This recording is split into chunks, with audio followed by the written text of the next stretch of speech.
Coming to you live from the MediaPlex in downtown Windsor, this is a presentation of St. Clair College Journalism. Good evening, I'm Gracie Lose, and you're watching MediaPlex News Now.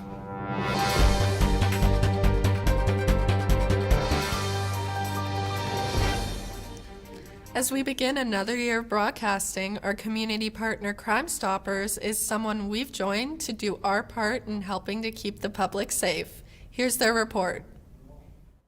Leamington OPP are actively investigating a robbery that occurred on September 26th at approximately 4:20 a.m. at a business near the intersection of Seacliff Drive West and Erie Street South. It was determined that a lone male entered a business, brandished an edged weapon, and demanded money. The male was confronted and then fled on foot. The suspect is described as a white male, 5'8", thin build, approximately 180 pounds, wearing a black hoodie, gray jeans, black shoes, and a gray backpack. If you have any information on this crime, please contact the OPP by calling 1-888-310-1122.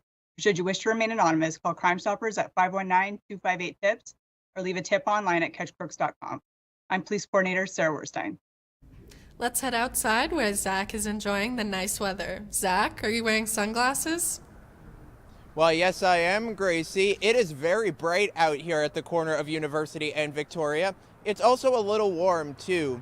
So are we still going to be this warm and beautiful? I'll tell you coming up in your 3-day forecast at the end of the show. Back to you.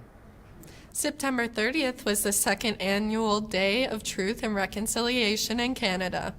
The day was marked by Indigenous peoples and allies across the nation, where people wore orange shirts emblazoned with the slogan, "Every Child Matters."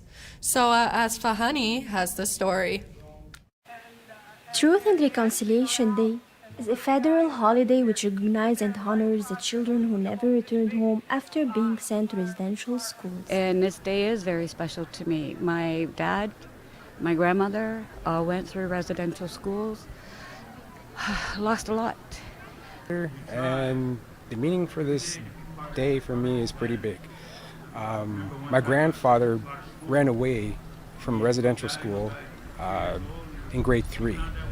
In 1876, the Canadian government, under the leadership of its Prime Minister John A. Macdonald, passed the Indian Act. My dad talked about the beatings that they had, and he was the older of his siblings.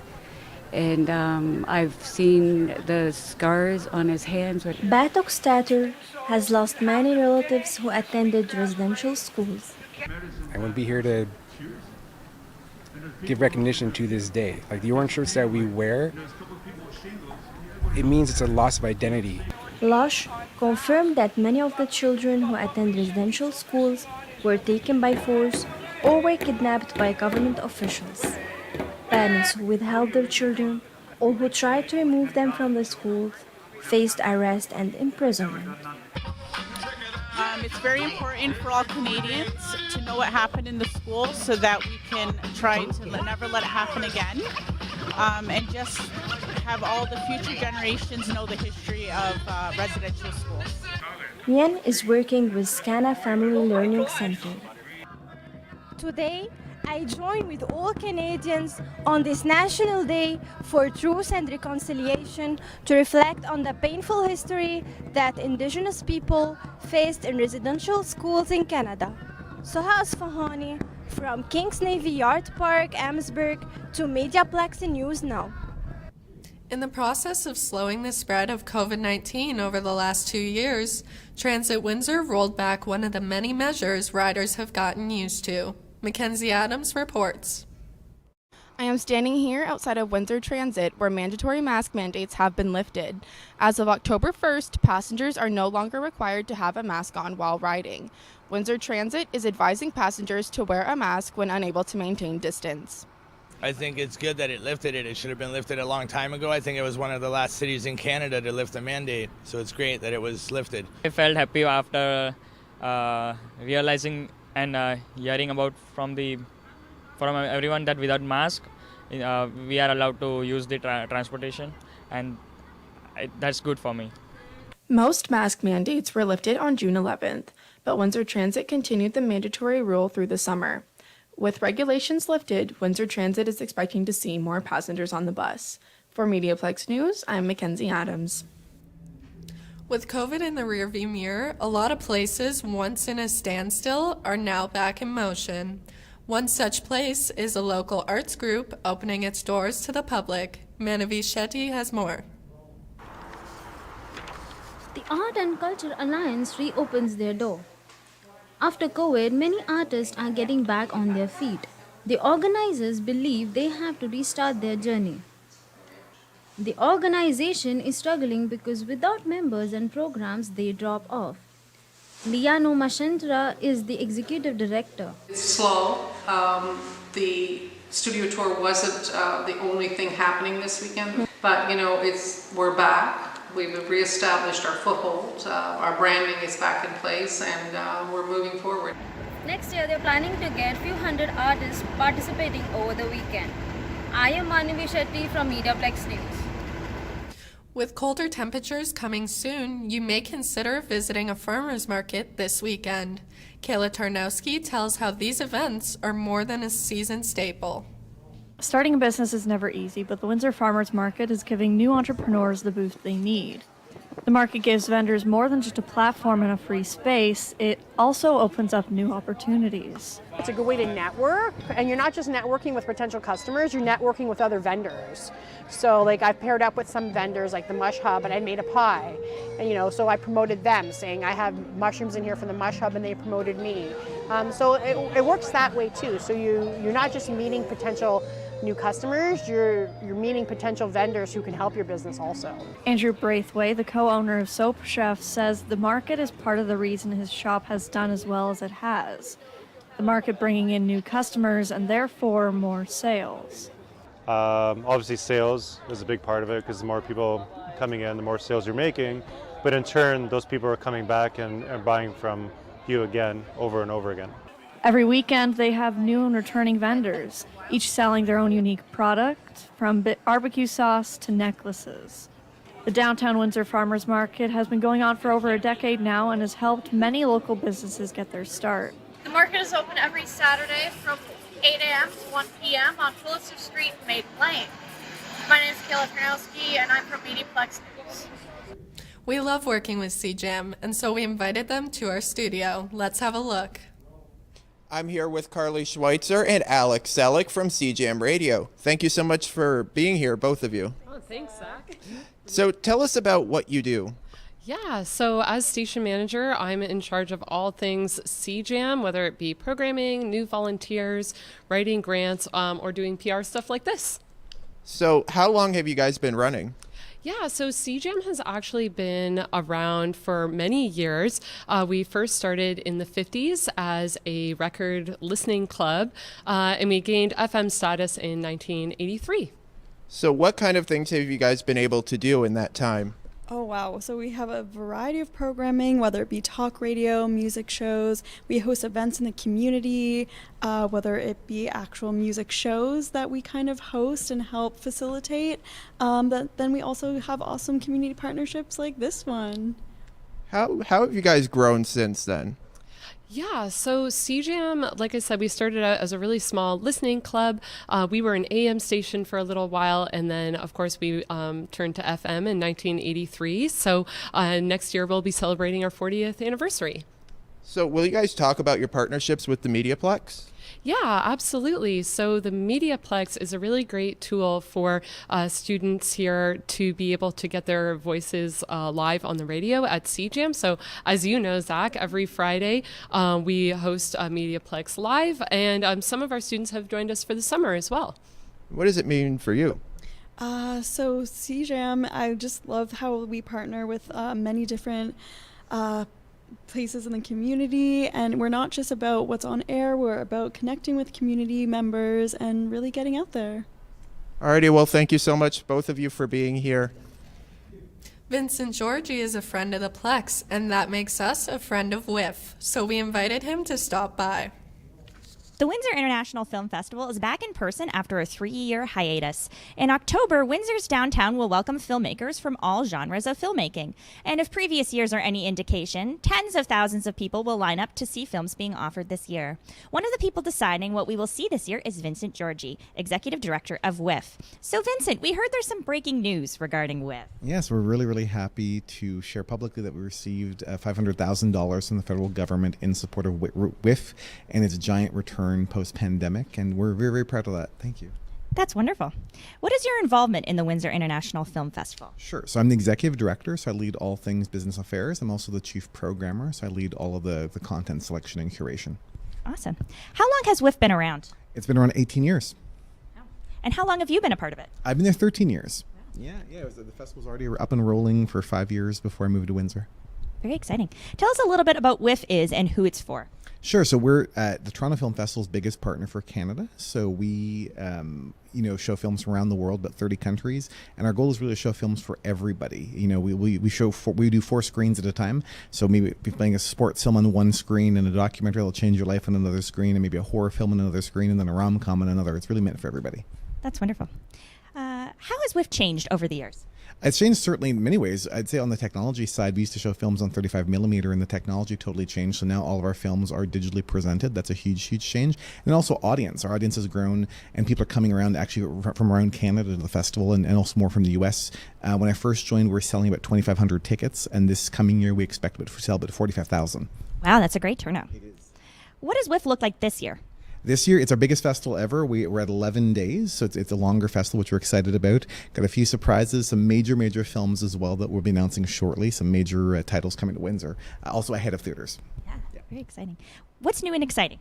I would say overall, I think just the sense of community overall, I think people are really ready for it to be back. The festival hasn't happened since 2019. I think people really miss it. And we ran a drive-in during the past 2 summers, which was actually a lot of fun. But I think people's appetite to return and to connect and have important conversations after some films, I think people are really missing that. So we're excited to have that. That's wonderful. Is there a film you're most looking forward to showing? There are many films I'm excited to show. We have 10 nominees for our Canadian Film Prize. It's a prize we give that's $25,000 for the best Canadian film. Any of those 10 films are absolutely fantastic. They're already public. You can check out the website. They're all there. But any of those films are really terrific. That's awesome. And what's the best part of your job? Best part of the job is hearing audience reactions to films that they love, that inspires them, that makes them think. I absolutely love that part. That's wonderful. Thanks so much for your time. We always love it when graduates come back to visit, and this time it was AM800's Curlis Matty. Curlis Matty is a graduate of the Journalism and Media Convergence programs at the MediaPlex, and now is working as a reporter at AM800. Curlis, thank you for being here. How's it going, Zach? So you're back at the MediaPlex with us tonight. What have you been up to since you graduated? So after the Media Convergence program, I went into I became a board operator at AM800, and then slowly making my way up. I'm a reporter and anchor on the weekends as well. So when did you start working for AM800? I started working at AM800 in about 2016, I believe, while I was still in school. I was an A-teamer, going to a lot of the festivals, traveling trailer, and then obviously started opping, and then now I'm reporting. So what does your job look like there? Okay, so I come in the morning. I set up my newscast, and then at the top of the hour I anchor, and then at the end of my shift I will start pumping out some interviews and start writing up stories. So what is the most exciting part about your job? Just being a part of the community, being able to talk to people and like getting to know other people's stories and figuring out what people are up to in Windsor and Essex County. So tell us about your time here at the MediaPlex. What was the most valuable thing you learned here? Story structure and like how to format a story, and just having the confidence to go on air and anchor.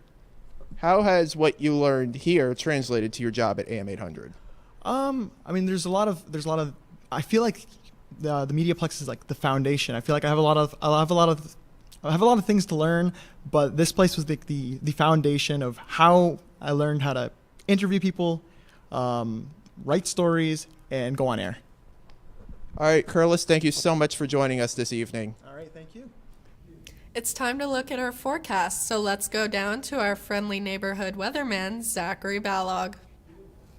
It doesn't get much better than this, especially for fall standards. A beautiful evening here in the downtown. So how many of these do we have left? Let's take a look in your 3-day forecast.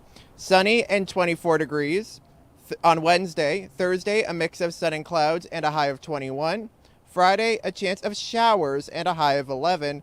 And beyond that, it is still relatively mild for Thanksgiving. I also want to take this time to give a shout out to my nephew, Isaiah Hermes. Happy birthday, bud, and please save Uncle Zach some cake. From the corner of University and Victoria, I'm Zachary Balog. Back to you, Gracie. Cryptocurrency is a mystery to many of us. We have this report from Bernard Duval. The bank did it again. Raised their costs. Transactions take ages and cross-border transfers are riddled with regulations and hidden costs. Isn't there a better way of doing it?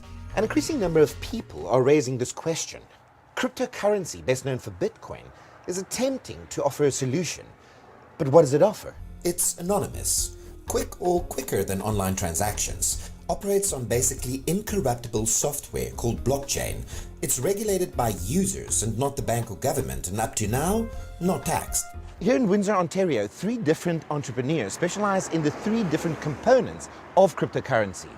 All 3 got into the space because of their frustration with the banking system, but mostly they've entered the $700 billion industry, hoping their respective efforts will unearth a digital gold mine.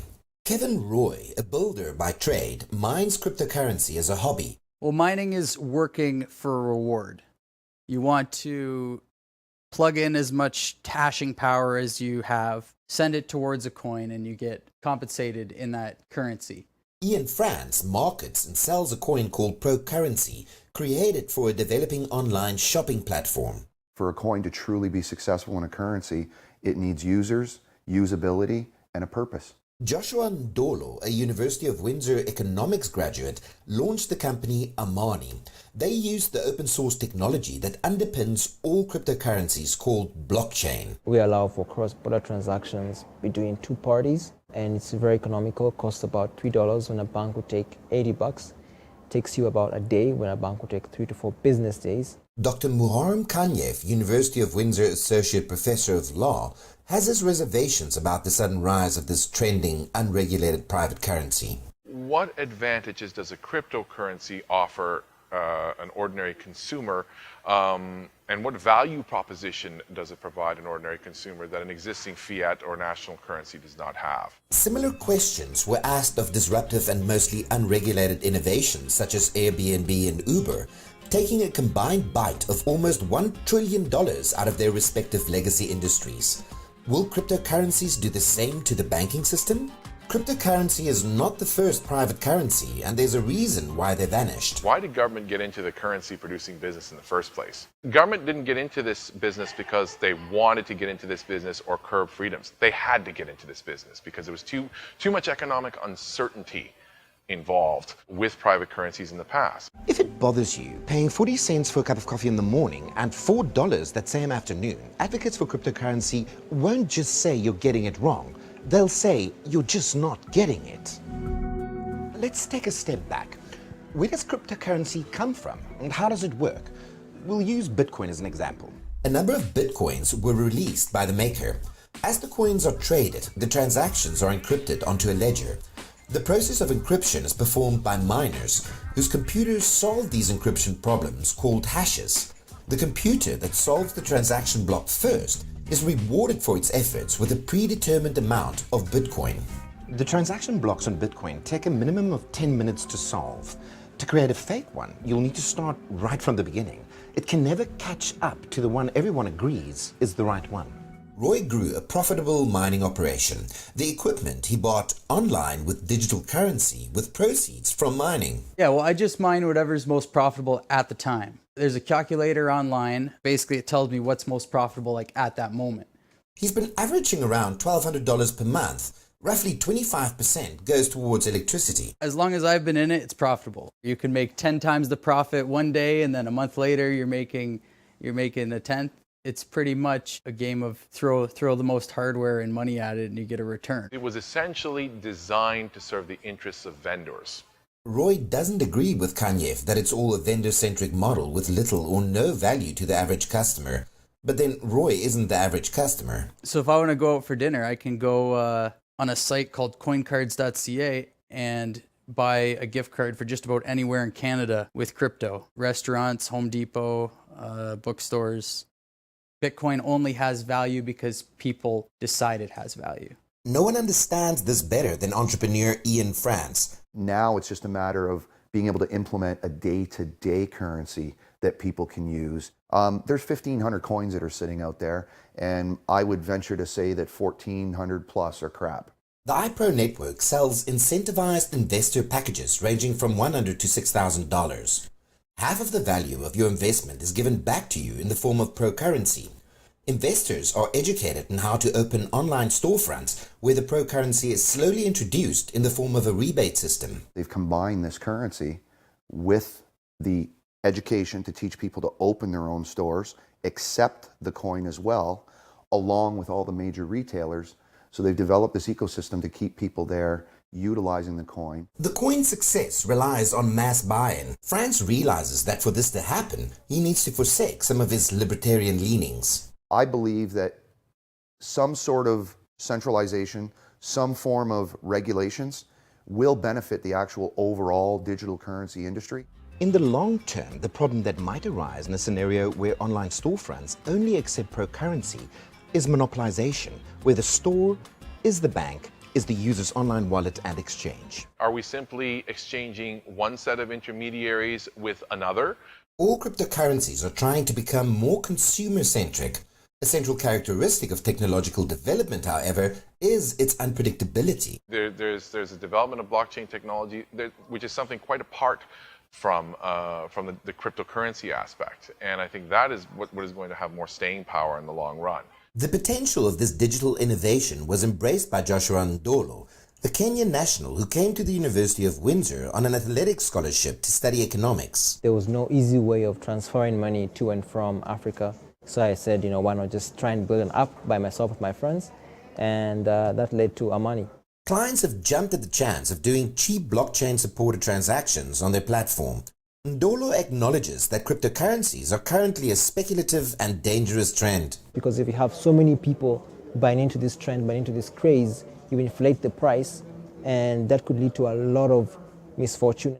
For someone in the Western world who's lived in an environment where the financial system actually works and is functional, but not see the necessity for a new way of doing finance. It might very well be a marginalized economy that paves the way towards global adoption of cryptocurrencies. So I think you'll have a lot of countries that have been left back due to their access to financial instruments. It could be a mass movement. It could be an economy that adopts it and does really well, and others look up to it and say, well, they're doing really well over there. Why don't we adopt it over here so that we can keep up or learn from them? Kanye is concerned about the absence of consumer protections. If a vendor refuses to reverse a transaction, I can call my credit card company, they can reverse the transaction, they can help protect my interests.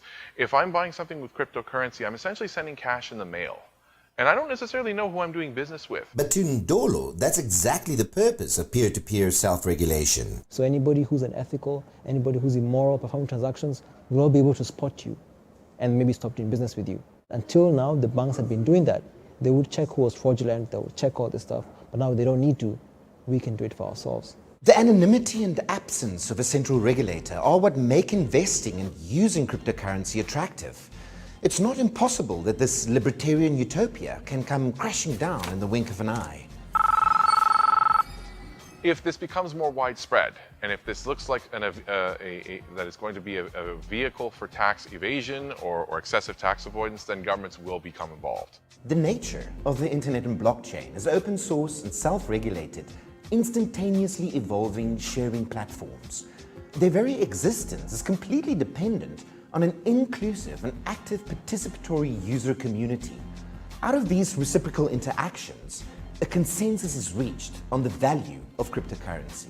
Despite looming legislation and extreme fluctuations in the value of cryptocurrency, there is money to be made, whether mining, trading, or buying shares in cryptocurrency businesses. Did You Know is our segment where our weatherman Zach takes us out into the community. It's a landmark that has lasted for over a century, a place that would offer a wide variety of entertainment in the 20th century. So what is the history of this playhouse known as the Old Walkerville Theater? I'll tell you in this edition of Did You Know?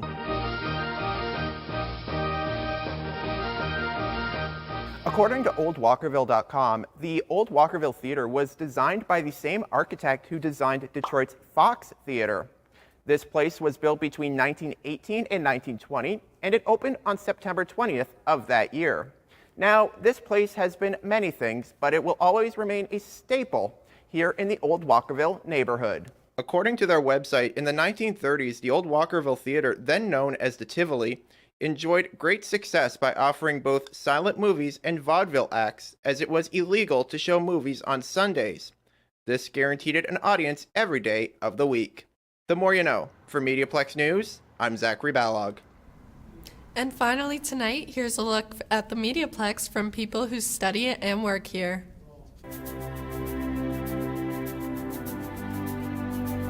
Journalism enables people to be well informed. It's documenting history. It's an extraordinary way for people to be connected with their community. What happens in the world affects us. What happens in our community affects us. What happens in the province affects us. And we get to be the eyes and ears and tell the stories. Meeting new people. I'm learning about things that interest me. Convergence means the merging together of print, radio, and television, and the web, and putting all different stories into 3 or 4 different platforms. In 21st century newsrooms, journalists have to be able to do it all. We ask every one of our reporters to tell stories in multiple ways. There's a different style of writing for print than there is for radio, than there is for television. And it's really important that the information gets out that is true to those platforms.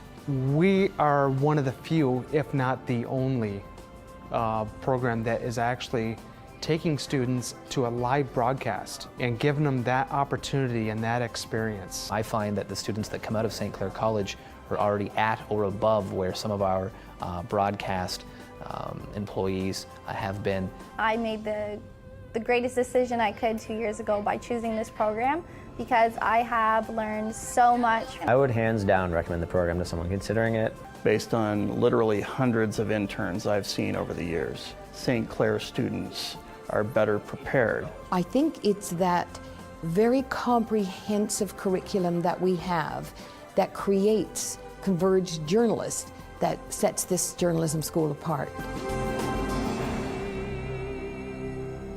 Thanks for tuning in. I'm Gracie Lowe's, and you've been watching MediaPlex News Now.